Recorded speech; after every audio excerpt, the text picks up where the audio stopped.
Hey, dickheads! Like a pink laser beam of truth beaming from across the internet to your brain hole. I am your personal dickhead, David Agranoff. I'm flying solo on the hosting duties tonight because David Gill is driving to Colorado to pick up his daughter from college. So he has loaded me down with questions for our special guest tonight is Seth Davis, son of Grania Davis, who should be well known to dickheads everywhere because pages 134 of 136 of Divine Invasions is devoted to her. And if that's not enough, we will go much deeper into Grania and Avram because we have an eyewitness here tonight, Seth Davis. Welcome to the podcast, Seth.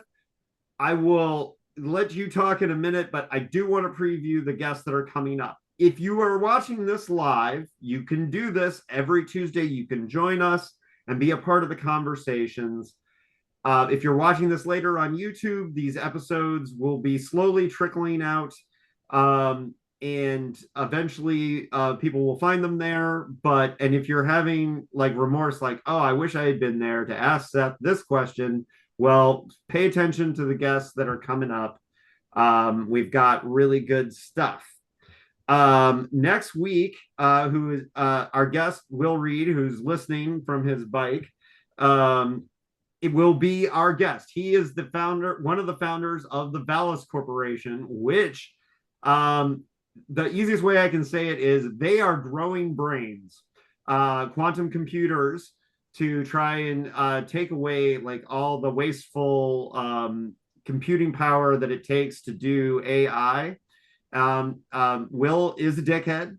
He put on a live performance of the interview that where Phil talked about Owl in the Daylight. So like he's serious. He's one of us, right? He named his company growing quantum computers out of stem cells after Valis. So he's one of us. And that is going to be a deep, nerdy science conversation. Trust me. I've hung out with Will. You're not ready for this. It's going to be really fun. And then the week after that, we have Steve Davidson, who is the owner of Amazing Stories. He is the current publisher of Amazing Stories, the longest running science fiction magazine in the world. And he has an enormous collection of pulp magazines from back in the day. And he specifically focuses on first issues. And so he's going to pull out a stack of his first issues and we're going to get really nerdy about collecting. Okay. And then the week after that, the first week of June, we're going to have Greg Sadler, who Laura put me on to, who he has a YouTube channel called That Philosophy Guy. And he has 58 videos about Philip K. Dick and philosophy. So I'm trying to watch as many as I can before he comes on, but he will be here. And so we'll get super deep on philosophy in that episode. Specifically, we're going to talk a lot about Do Androids Dream and Man in the High Castle. So you can prep for that. All right. So those are the guests that are coming up. Seth, welcome to the Dickheads podcast and the live Tuesday night Dick Hangout. It is so awesome to have you here. Yeah, thanks so much for having me. Now, we were just talking about this before we really started the podcast recording, but you are the child of Grania Davis, but a lot of people either think you're Avram Davidson's son or his grandson, but he's your godfather, correct? Yep, that is correct. Right. So because he was married to Grania before you were born, right? Correct. Right. Yep. Okay, but Grania took on the kind of mission of keeping his work alive and keeping his work and editing his work for a long time. So that's part of your connection to it. But I guess what I wanted to say is like, what's your experience as like, what did you know about what your mom did growing up and you grew up in Marin County, correct? Yep, I grew up in Marin County. So I'll give you maybe a little bit of history based on Avram, my mom, that might be useful. And then obviously you'll probably have some questions about Phil as well. Right. So the back so background, my mom was married to Avram. They met, my mom was 18, grew up in LA. Someone recommended that she go visit some guy in New York, which ended up being Avram. She showed up on his doorstep, and I think a few months later they were married. And they had my brother, my half brother, who's Ethan, and Mhm. then ultimately they divorced. And then at some point, my mom started dating Phil, which was a little bit later, obviously. But the situation was, it was the 60s. So my mom, after she started to date a little bit, she met my dad, and they ended up getting married, having me. But because it was the 60s, that was fine. Auburn moved in with us at some point, and ended up becoming it was my godfather, and he was an amazing doting godfather. So that's just a different time. I don't think you would see that this day and age usually, where you'd have Right. someone divorced and then become the godfather of your son, and so it's just very different times. Uh, And Grania and Evram had like the most sci-fi wedding possible because even though it was officiated by a rabbi and it was a Jewish wedding, um, they got married in Damon Knight and Kate Wilhelm's home, who you know are the founders of Clarion, and that's the yep, house where Clarion, the science fiction writing workshop, was originally founded. yep, and then and I've heard some great stories about their wedding and the folks that were there, and uh, yeah, so absolutely correct. Yeah. Okay. Well, now I want to know what are the stories you've heard about that wedding? Because that wedding is something that I think our listeners would be interested in. I mean, more just, I think it was really just all the folks, honestly, that were there that you mentioned. And then I think, I think the most interesting thing was you have this very Orthodox Jewish, in Yeah. Auburn, who's Orthodox Jew, and then you have all these science fiction folks kind of all coming together at this wedding, and trying Right. to make that work and happen. But I don't have I any wonder if like, they did have a Nagila when they broke the glass and all that. Like, oh, I'm I'm sure. sure they did, Yeah. 100%. And Yeah. then, and the interest, one thing that may or may not be known is that Avram did not grow up as or he wasn't Orthodox when he grew up, though. Mhm. He was more conservative, and so he became more Orthodox as time went on. And then So eventually converted to another religion at some point. Like a Japanese religion, I believe, right? yeah, he converted to Tenrikyo, which Yeah. Okay. you know, I always think back to why, and I've heard some of those stories. Basically, he was so going back, he was in World War II. He was a Mhm. medic in World War II. In Pacific Theater, correct? Yeah. Yeah, correct, in Okinawa, and he saw some pretty horrific things, which he didn't really like to talk about. Some great stories that he wrote prior to getting into science fiction, that had to do with his time there and in China. But he Mhm. never really goes into detail about Okinawa. He never really liked to talk about that. But he did get injured. Some things definitely happened there. And while he was dealing with that, he just never felt like the rabbi that came to visit him was really offering anything. And then he learned more about Tenrikyo, and that ultimately was what he focused on towards the end of his life. Mhm. Well, and yeah, he had some pretty crazy experiences. Was he older than Grania? He was Yeah. quite a bit older. He Since you was said she was 18 when she showed up on his Yeah, doorstep. so Yeah. he was born in 23 and she was born in 45. So definitely a bit older. Right. Um, and one of the things that's really cool about their relationship is that, even though they got divorced, like she continued to advocate for his work. She must have just really, really respected his writing, like on a really deep level. Yeah, I mean, I think that she certainly did and saw the brilliance as did a lot of other authors and folks who continue to see that.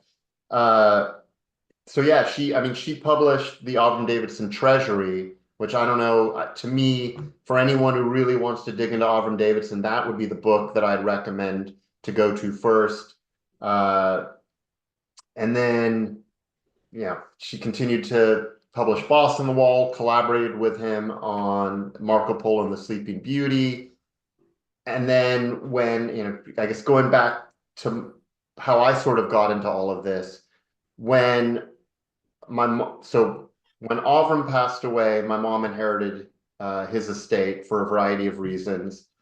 And then when she passed away, I inherited his estate for a variety of reasons.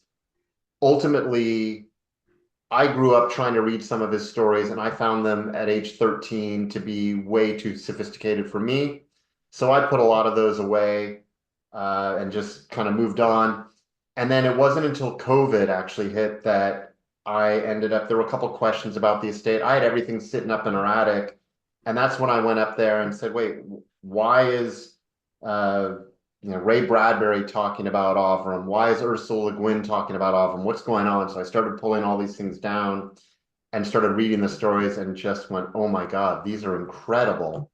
And Mm. just fell in love with them and felt, I mean, again, I was very close to him as a person, but not necessarily uh, close to him as reading his stories. So ultimately felt really guilty and felt like I needed to do something. And that's why I started getting a lot more involved uh, in it. And I see why my mom was. I mean, growing up, I would sit there for hours photocopying things from my mom. I had no idea why. Now I know. Yeah, right. Well, and we should say one of the reasons why now there may be some dickheads out there who don't get in the weeds as much about Phil's actual life as some of us do, but they might be wondering, like, why is Avram and Grania so important to the Philip K. Dick story? And I think one of the reasons why, I mean, beyond the fact that Phil had a short June to November relationship with Grania, that had some serious ups and serious downs, right? But I think Phil really respected both of them quite a bit as writers and as thinkers. And Grania's house on Lion Street that Phil lived in for a few months, a lot of important things happened in Phil's career. And for me specifically, as somebody who studies the unfinished PKD works, it was that house on Lion Street in East Oakland where the plans for the Man in the High Castle sequels that never happened um, Mm. were hatched and talked about by everyone that was hanging out in the social hub that was Grania's house, right? And that house is also where Ganymede Takeover and all the meetings between Ray Nelson and Phil that became Ganymede Takeover and almost the Unteleported Man slash Lies Inc. all happened at Grania's house that year. So just on a nerdy level, um, that house is very important to the story, and we can get into more details about that. But that was before you were born, so obviously you probably what you know about that would be from what your mother probably told you later, right? Yeah. Yeah. And just so we know, like Phil had an immense amount of respect for both of them as writers.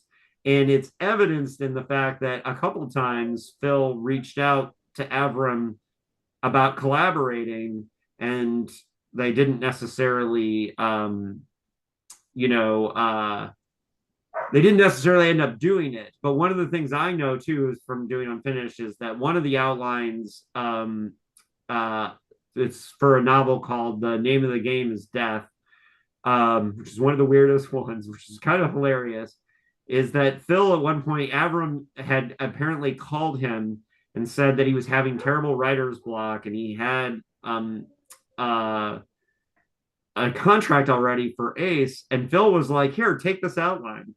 You can have it if that's going to help." And it's hilarious because it's a super weird book about like mushroom realities and all this stuff. And what the hell was Avram going to do with that? If you're not Phil, you're not going to be able to write that, right? It's very funny, but I saw this letter where he's telling Avram like, "Hey, do you want to check out this outline?" Right? And so the fact that they collaborated, they worked together, they had immense respect for each other, right? Yeah, I mean, so, and some of this you may have talked about or are planning to talk about, but going back historically, looking at both letters and then some of the things Avram wrote and some of the things Phil wrote, I mean, Man in the High Castle, Avram wrote the review of that, which was, Avram was not necessarily always considered the kindest reviewer. And Right.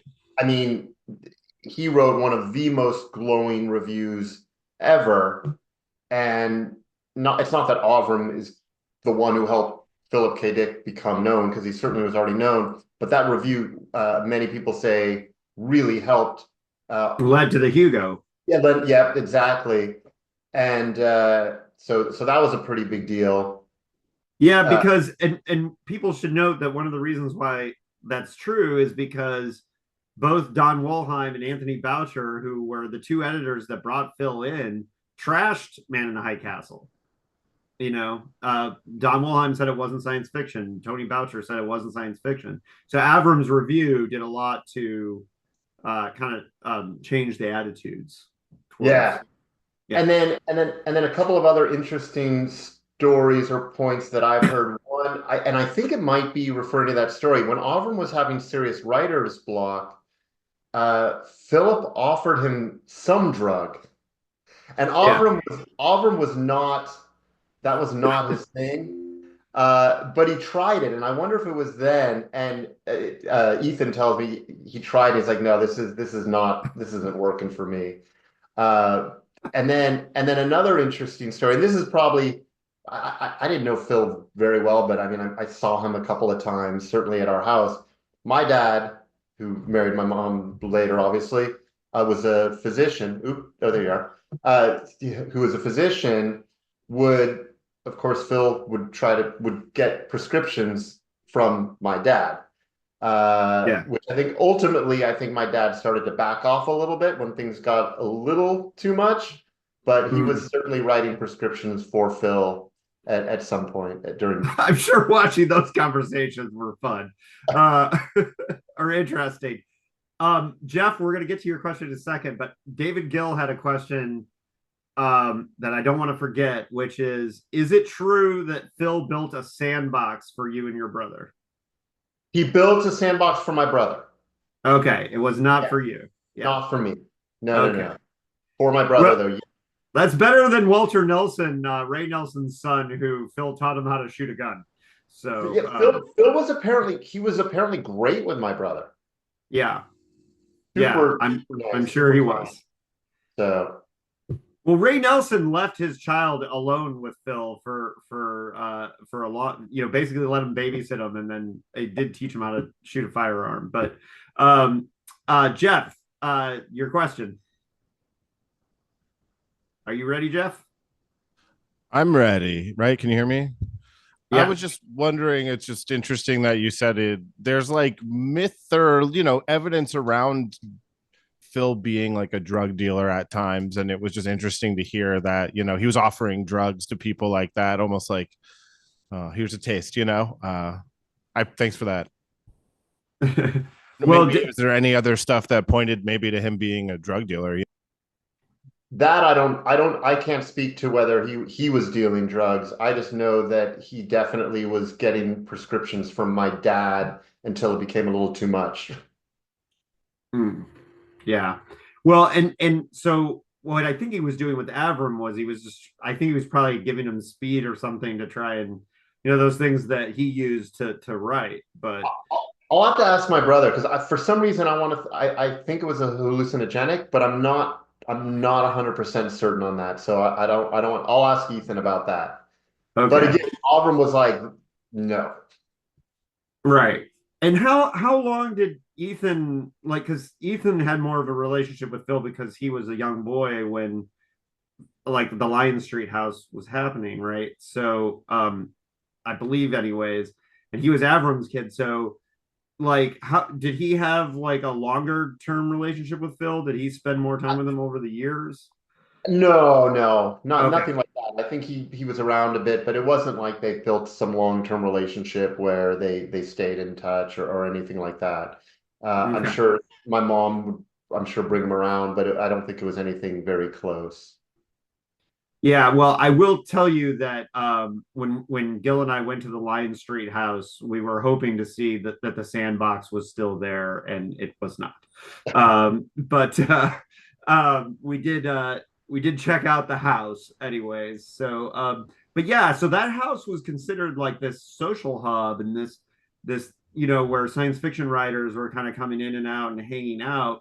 By the time they were living up in Marin County and Grania was married to your dad, was that still like a thing that happened? Did science fiction writers come to visit all the time? All the time. Ah, Yeah, I mean, you'd have certainly Philip K. Dick, you'd have Robert Silverberg, you'd have um, Peter Beagle. I mean, people would be coming in and out of her house all the time. oh, that's super cool. Yeah. Yeah, and so let's talk about Grania as a writer, and then we'll get back into Avram as a writer a little bit. But Grania, one of the things that's interesting about both of them is that they seem to have like this kind of they were into this like kind of stranger fantasy stuff that was less marketable. But Avram definitely leaned into writing the pulp fiction that was going to get him paid, right? And he wrote mysteries and all that. But Grania wrote some really really interesting books, including and I there was one that I had in my like the Rainbow Annals, which is like based on Tibetan mythology. I mean, that's not like a very like common, that's not like a trope, for example. You know what I mean? That's like some very interesting stuff. What can you tell us about Grania the writer?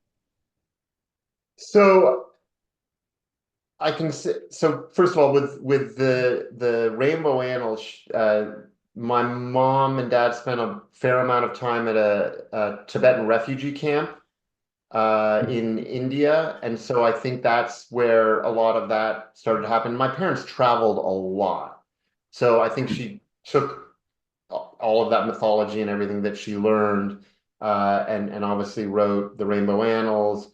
She wrote an Indonesian kind of similar story that takes place in Bali, and that was actually dedicated to Philip K. Dick. Um, so yeah, she was a very good writer.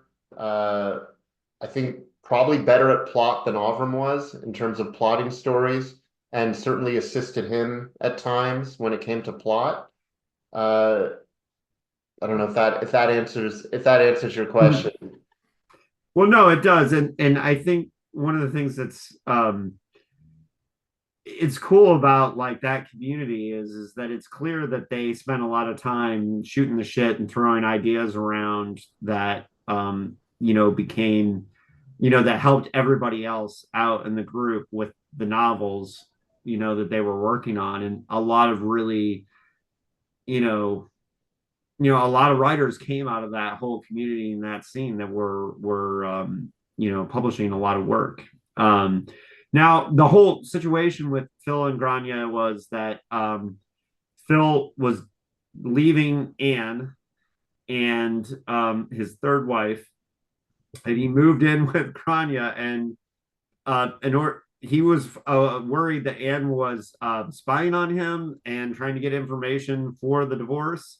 So specifically, Phil lived in the house, and Grania lived in like a guest cabin or a guest house that was in the back, supposedly. But one of the other things that happened was is that during that short relationship, um, Phil had a turned over his VW bug with Grania in the car, and she was not injured, but he was very injured. And so a lot of the letters that we have from their relationship is Grania being very worried about Phil, and talking about the demons that he had, that he was kind of dealing with. And one of the things that struck me in that, and that maybe you can comment on, is that Grania seemed to be very worried or concerned about a lot of people in the science fiction community. It seemed like one of the reasons why she was such a popular person is that she kind of took on this den mother role with a lot of the writers. At least that seemed to me. Did you get any impression of that, like as a kid? Think about that. I mean, I know she certainly would be very empathetic about folks who are going through tough times. So that sounds right. Uh, I think, Well, and is that how Avram ended up coming back? Like, you know, into the family? I mean, again, I still think it had to do with the times, right? You just Right. didn't, hey, everything's cool, just smoke a joint and chill out. It was just, I think it was just different times and people being more accepting of other folks. What do I know about my mom and Phil's relationship was in terms of that situation. I know that he wanted her to be wife number four, which she had no interest in becoming wife number four. She didn't think that was. I mean, it wasn't that she had no interest. She loved him. I know that, but I think she realized pretty much he was dealing with a lot of demons, and I think she Yeah. that might not be the healthiest relationship to be in. But I know she cared a great deal about him. So yeah, my mom was not one to hold grudges for sure. That Well, yeah. Well, and it seems from reading, and I'll get to your question, Frank, in a second. It seems from reading Divine Invasions, Sutton tries to imply that Phil and Grania started writing each other when she was still in Mexico with Avram. I think And they did. yeah, and that them ending up in the Bay Area is somewhat tangentially related to Phil selling the Bay Area as being a cool place to be. But I don't know how much, who knows at this point. Frank, you had a question? Yeah, you just touched on it a little. I was going to ask about Mexico, but also about the the timeline of that. But also, Avram was editor of magazine of fantasy and science fiction for most of 62 through 64. But they were also living in Mexico and came to the Bay Area. So I was just curious if you know the timeline of that. I understand that was before your lifetime. No, I mean that's accurate with the timeline that I understand, and I know he was editing in it from Mexico, and I know a little bit about the house that they lived in, and they would get the manuscripts and go through it and send it back, and how they did it, I don't know, but that's absolutely correct. Do you know how long they were in Mexico? Like when they were there? Was it a long term thing, or was that like another 60s kind of thing? It was like let's go out and have a go in Mexico. I don't know. I mean, it was probably, I'm guessing, a year or so. Okay, So yeah, Yeah, my notes say that it was that they were there about a year and a half, according to okay. my notes. But okay, yeah. I hadn't reviewed the bio, but I know that's an interesting part of it because they uh let's just say Grania was moving to the Bay Area right around the time that Bill was moving back to the Bay Area. So all sorts of convergences happened then.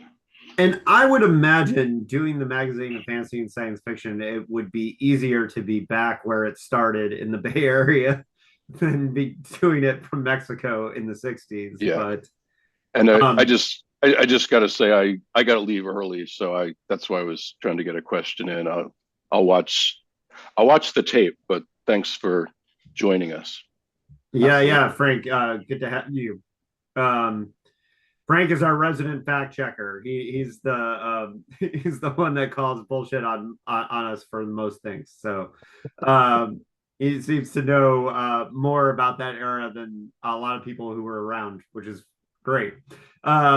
Seth, yeah, I think one of the other funny things about that whole transition and that whole time, and one of the things that becomes like this valuable role that your mother had was that and this is why she, if she wasn't an actual den mother for a lot of them, she was definitely playing that literary role for a lot of them, for giving a lot of advice to a lot of the writers. She was very respected for that.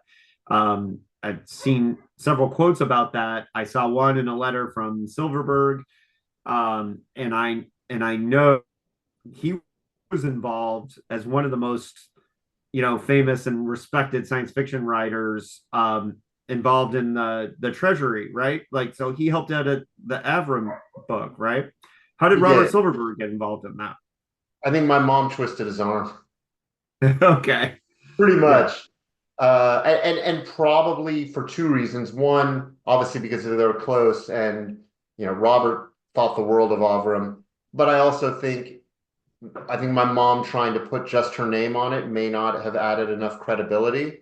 So having Silverberg on there, I think obviously added a lot more credibility to it. Mm-hmm. So yeah, absolutely. I think it was a smart thing to do. Oh yeah, absolutely.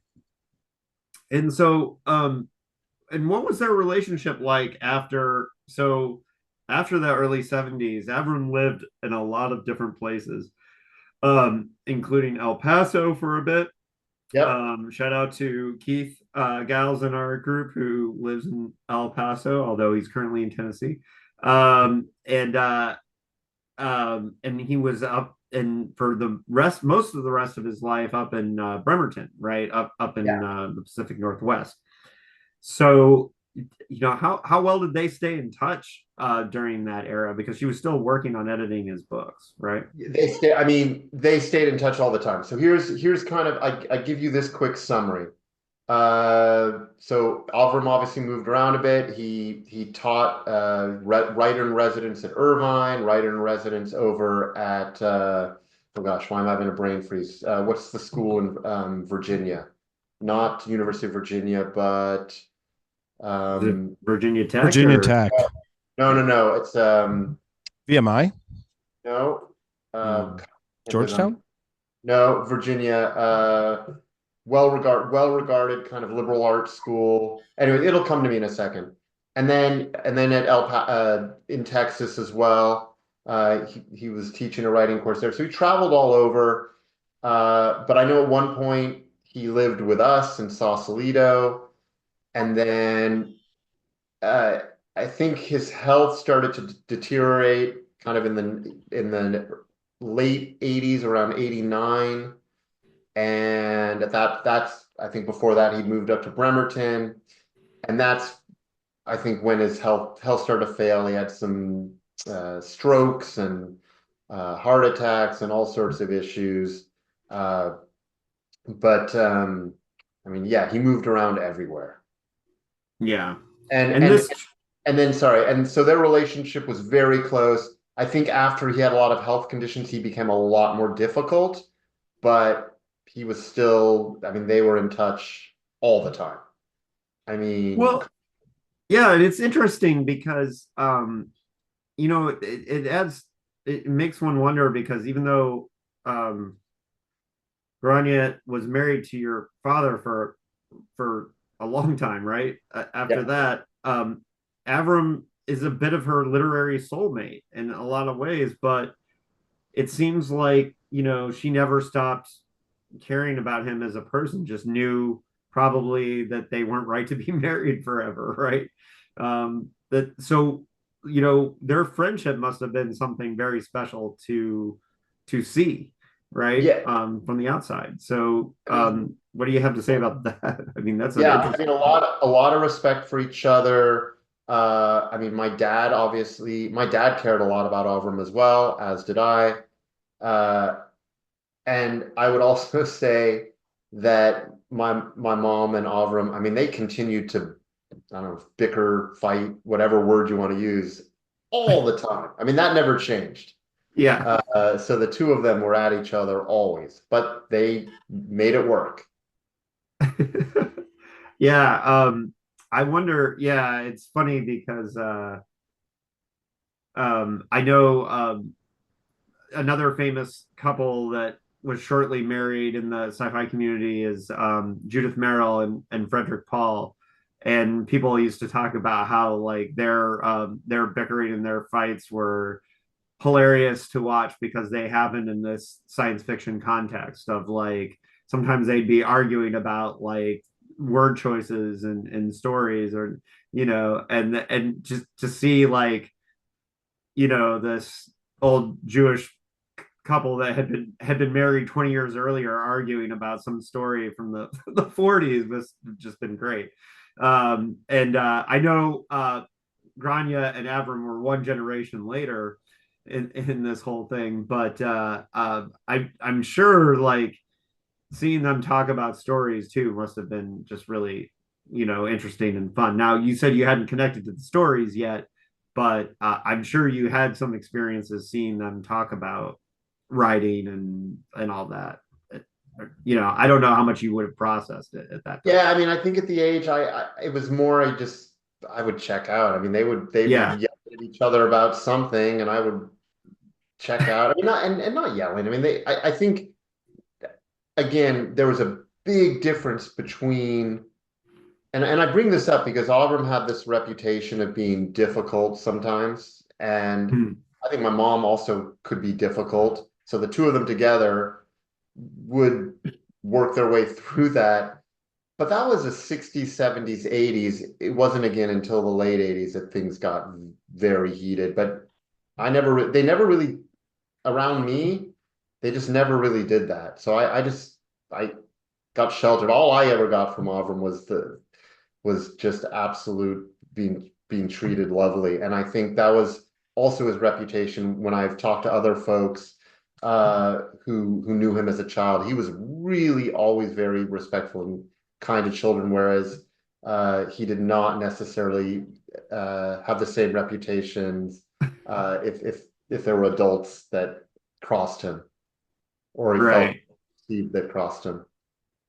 Yeah, well, and it's really cool to see the kind of love and respect that you've got for Avram for as somebody who just knows him as a name on a bunch of book covers, but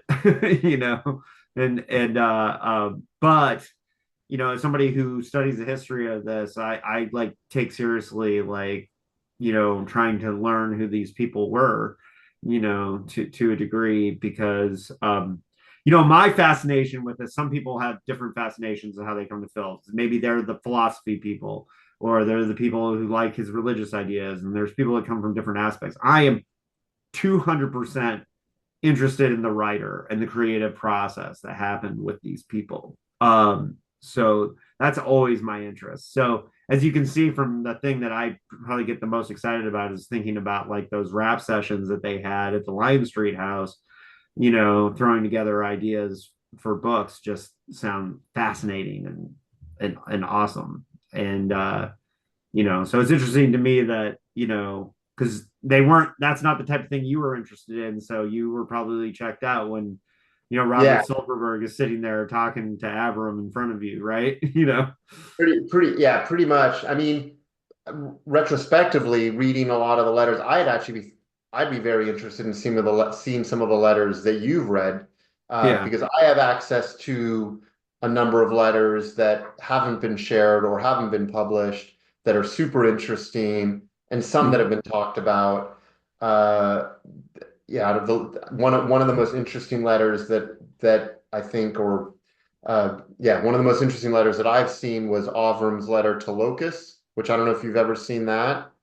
No, I So haven't. he wrote a letter to Locus magazine talking about Phil and their relationship. I recommend everyone go check that out. Or you can listen to it on the Avram Davidson podcast.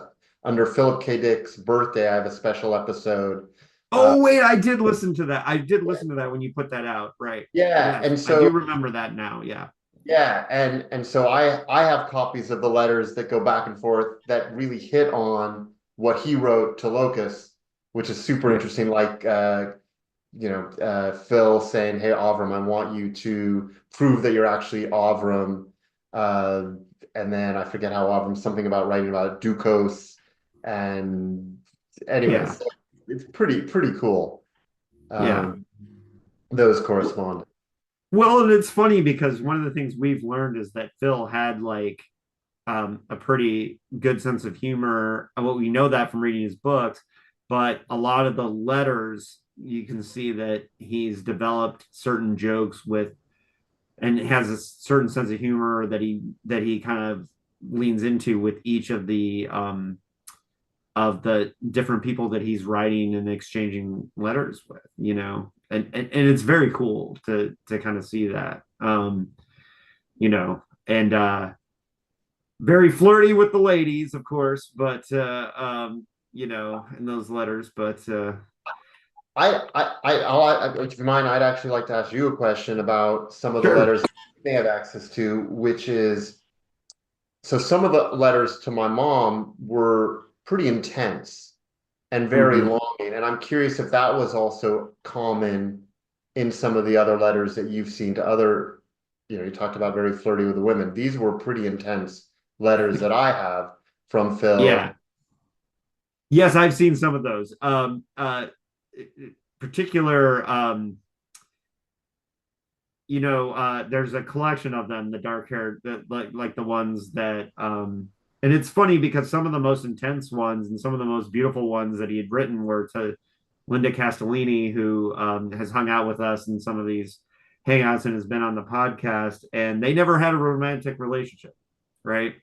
Um, uh, they were very close for a short period of time and they hung out a lot, but they didn't actually have a romantic relationship. And some of those are some of the most, it's funny because I know that Anne Dick, when she, like Linda has mentioned that when she met Anne, one of the things that Anne said to her was, Phil wrote some of the most beautiful letters to you. I wanted to know what was so special about you, that you got these letters, right? And it was funny. Yeah, I would say yes, there's a lot of longing. One of the funniest ones that I can think of is, so in 77 he had a short relationship about the same amount of time with a woman named Joan Simpson, who is the one who actually took him to France for the Mhm. famous Met speech. And there was one letter in particular where he talks about how I noticed that you're on my phone bill 33 times. Um, you know, and that letter, you could see why she would be like, kind of like, whoa, dude, you know. And so I would say that that was pretty normal for Phil. Kind of normal in the cycle, right? Right. Yeah, Yeah. that's Yeah, and Grania wasn't the only one that like turned down multiple marriage proposals. Doris Sauter, who lived next door to Phil in Orange County for many, many years. And he fictionalized their relationship in the first couple chapters of Divine Invasions.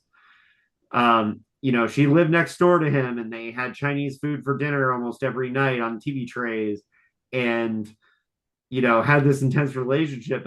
And he asked her to marry him like 40 times, but she always said no, right?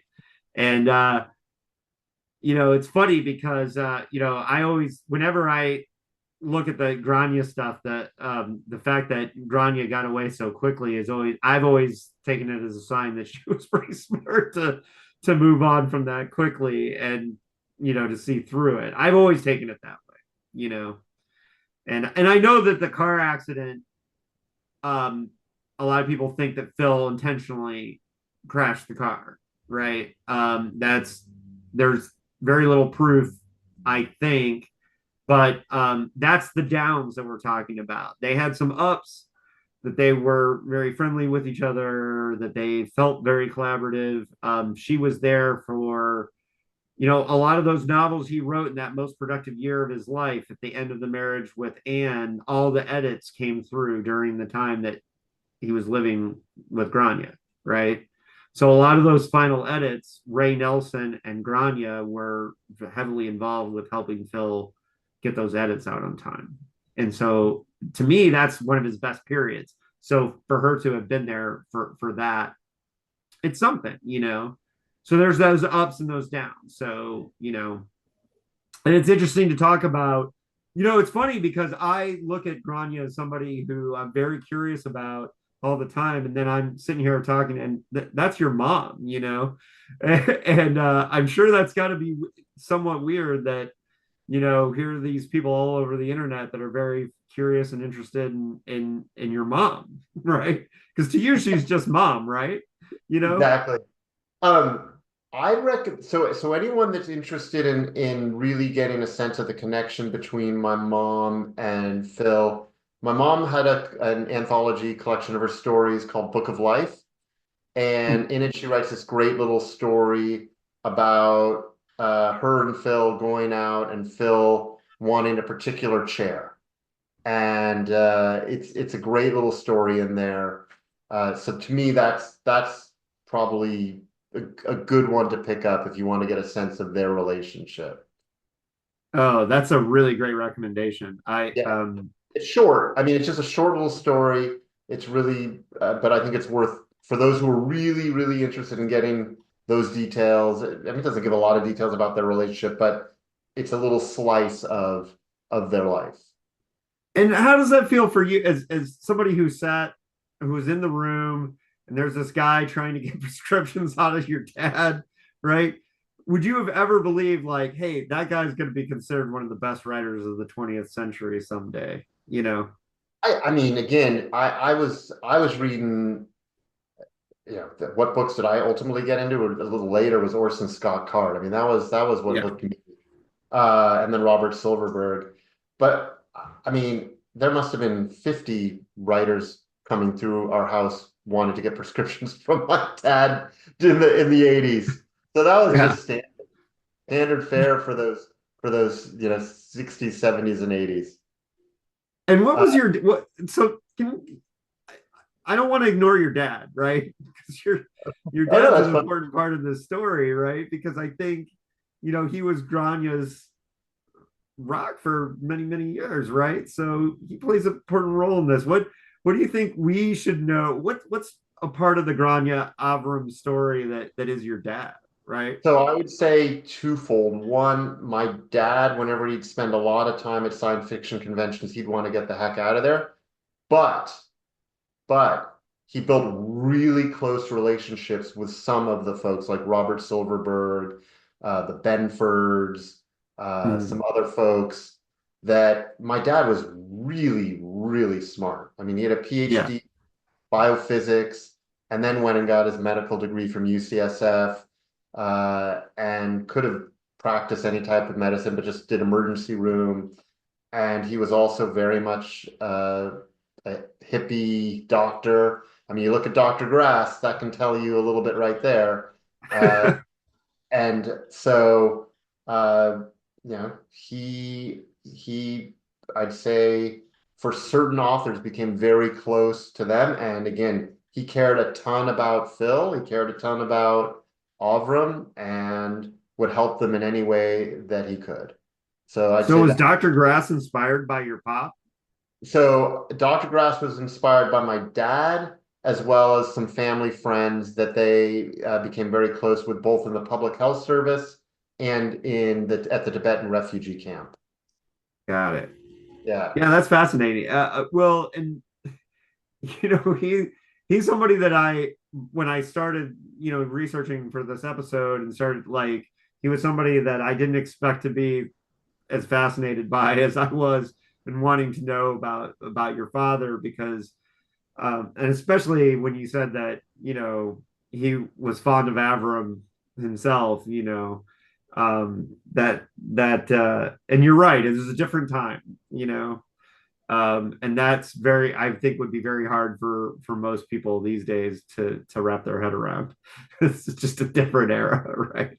And but and so if he wasn't a sci-fi guy, how did Grania find your father? Like, how did that happen? They met on a hike, and my dad, who didn't like children particularly, ended up giving Ethan my brother a piggyback ride, and they were married 3 months later, and then I was born shortly thereafter, and Right. um, and then again, I think probably one of Avram's uh the one of Autumn's stories, the inquiries of Dr. Esterhazy, which if anyone is interested in Autumn work, that's probably those are some of my favorite stories. Those were written, a lot of them uh, started at our house in Sausalito where I grew up, and then finished over in Mill Valley. But again, he was living with us. Right. So yeah, I don't know how you do that, how you have your ex husband living with you, who's a godfather of your son living with you. But again, just different people, different times. All right. So you gave us a really good recommendation on Grania's work. But what are your absolute favorite Avram Davidson pieces of fiction, either novels or short stories? Okay. Favorite, uh again, you have to read The Treasury. I mean, to Yeah. me, that's where you start. Um Trying to think of my favorite. All of a sudden, I'm having a brain freeze of some of the stories. But Sources of the Nile is fantastic in there. Obviously, The Golem or All the Seas with Oysters. But I'd say my favorite story is The Slovo Stove, which is also in the Treasury. I highly, highly recommend that. And I think any of you know who Michael Swanwick is, I think that's one of his favorite stories as well. And then I also really like The Adventures of Dr. Esterhazy, especially the earlier works, the inquiries of Dr. Esterhazy. And then there's just a bunch of specific short stories. Again, most of them are in the Treasury. So you can't go wrong by picking up that book. Got it. So what okay, and I'm the floor is open at any point. I mean, it is open the whole time, but if you guys have any other questions, you can start raising your hands. But what are you doing specifically? You guys have a group that there's a Facebook group for Avram, for example. I joined a long time ago. That's how I, found the birthday podcast because Avram's 100th birthday. You guys did some cool stuff for it. What are you guys So, doing to keep Avram's memory alive? all right. So again, so picture this. Starts in COVID, as I mentioned earlier. I've got no idea. Everything's sitting in the attic. Yeah, Start eating it, feel guilty. Oh my gosh, I need to do something. All right, I'll start a podcast. That's pretty easy. Not easy, I should say, but I can do that. Do one a yeah, month. I don't, my day job has nothing to do with any of this. So get guests who love Avram, come on, talk about a different story each time, record a bunch of his stories. Then start going down the rabbit hole and I see, wait, there's all these unpublished stories. So I decided to take on this crazy task of publishing 100 unpublished or uncollected stories for Avram's 100th birthday, which I did. I don't know how I did it. I don't think I could ever replicate that again. It was yeah, the most insane thing I've ever done. So 100 unpublished and uncollected stories for his 100th. And then there are a bunch of other stories that haven't been published that I've started to publish as well. There's a couple more. I've got some stories that are being looked at for potential, hopefully for series or potential movies. mm, And I just want people to know who he is, keep his name out there as best as I can, while simultaneously raising a family, doing my day job, coaching the high school cross country team where I ran, yeah. and walking my dog and making sure I give enough attention to my wife. So I try. I'm pretty busy. Right. Well, you're doing amazing stuff there, and I really appreciate it. And um, one of the other things too is for preserving the papers and all that stuff over time. That's we have a lot of connections, and we can talk about that. But and definitely, we're putting together a museum for the Philip K. Dick Fest because the next Philip K. Dick Fest is in Orange County, one weekend before WorldCon, the World Science Fiction Convention in Orange County. And one of the things we're doing at Cal State Fullerton is putting up a temporary memorabilia museum for the 2 weekends. And so we would love to have some Grania and Avram stuff. So that's something we should talk about over time because I definitely would love to have representation for those two as a part of that weekend. As the organizer, So something that you should know, which is kind of cool. Not all of his papers, but there's a fair number of his papers. Avram's papers are at Fullerton as well. yeah. Yeah. I know. Oh, okay. I've seen them. I've seen the folders. I didn't know what to look at because he's not my field of expertise, but I just know. I mean, I didn't need to look at the first Dune manuscript for anything of a research, but I did need to touch it when I was there. So I did have the experience of looking at the Dune manuscript, which was awesome. Laura, you have a question. Yes, I do. Seth, it's really nice to meet you. And I'm familiar with your podcast. I've been on it. I'm part of, a member. And I've been reading Abram's books for a really long time from the aspect of him being a Jewish science fiction writer. That's how I first came to him. And always found that there were just so many jewels in his stories. I've got The Treasury and I've got a number of his other books. And then Grania was at the Philip K. Dick Festival. Where was it? At Fullerton, I guess. And 2012. 2012. And one of my favorite memories is smoking a joint with her in the hotel room and blowing the smoke out the window. So, and she was just a wonderful person to hang around. She's very open and friendly, talked about Philip K. Dick and also herself, and their relationship. And I got her book also. She had some for sale. So just want to say how much I'm enjoying you. Thanks But for everything. thank you so much. I really appreciate that. You're Yeah. welcome. Yeah, the Jewish perspective is something that you know I'm currently doing the sequel to my book, The Last Night to Kill Nazis, and the main character is a Jewish commando, and and it's funny because I connect to my Jewish heritage a lot, not as thickly as Avram did No, initially. no, that's Orthodox is a whole different. Is a whole different thing. Yeah. But I really respect because there were a lot of Jewish science fiction writers during that era, but Yep. Avram seemed very, very connected to it in a very cool way. Yes. At the time. Yeah. Yep. I agree. I'll throw something out there, which is one thing that's, again, because it's not my day job, and Laura, you'd be a great example. I've had a lot of great writers, Swanwick, Silverberg, and others on the podcast, but I just love having folks who are fans. So anyone who's on here or listening, whoever just wants to sit and read one of Avram's stories and then discuss it afterwards, that's really what we do. So we're always looking for guests who just want to listen and discuss one of Avram's stories, and that's the joy of it.